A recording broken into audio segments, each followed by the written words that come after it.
Hi, I'm Frank. Welcome to step number 4, connecting your telephone to the alarm system. Let's review what we have so far. Our system is powered up. We have our transformer connected to screws 1 and 2, that supplies the power. The positive siren terminals to 3, all of our negatives to 4, the positive for all of our devices on 5, 6 and 7 are the keypad data in, data out. Zone number 1, which Honeywell has already programmed for a delay zone, that would have our entry doors, 2 doors in series with 1 resistor. Same goes for the motion detector. Honeywell's already programmed zone number 2 for a motion detector. It would go in series, 1 resistor. The zones we're not using, we have a resistor across them, putting them to sleep. Zone number 5, which is already programmed for fire. We've connected our smoke detector. That also has a resistor across the 2 screws, being a normally open detector. Now let's move on to the phone line. It's always a good idea to bring a telephone line to the panel location. Even if you don't plan on having the system monitored at the moment, you may down the road.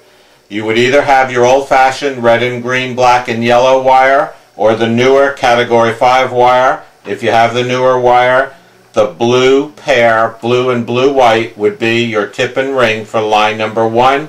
They would be connected to screws 19 and 20 on the control panel as shown on the door. Once you have your phone line connected to 19 and 20, your alarm will be able to call out for help if it needs to.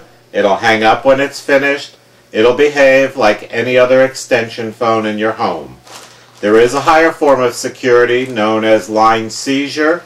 Honeywell has packaged the equipment that you need to do line seizure. It's a special phone block and a special cable.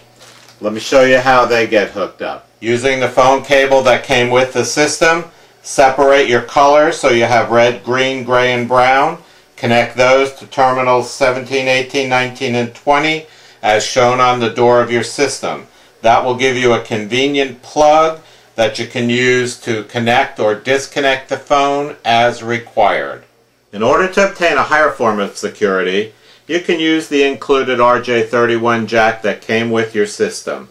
To use this, you're going to have a home run phone line from where your telephone comes into the house from the street to the alarm control and back again. So that will require 2 pairs of wires.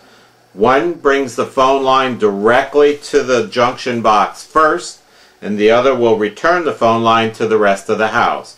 What this does is it gives your alarm the ability to actually disconnect the household phones, preventing the crook from running to the kitchen, taking the phone off the hook, and stopping your system from calling for help.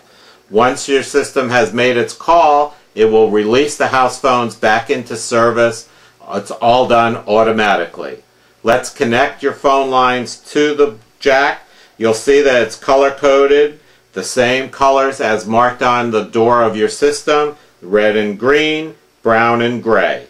You would connect the incoming lines to your red and green, the wires going back to the junction box to be joined with the rest of your house, to the second pair, to the brown and gray.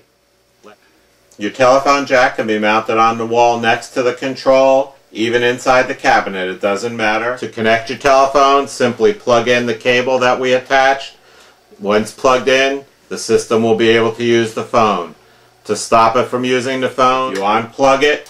There's a bridging switch inside this jack that will bring your house phones connected to the outside line, leaving the alarm out of the system. Thanks for joining me today. On step number 5, we're going to learn how to program the system. I hope you'll join me.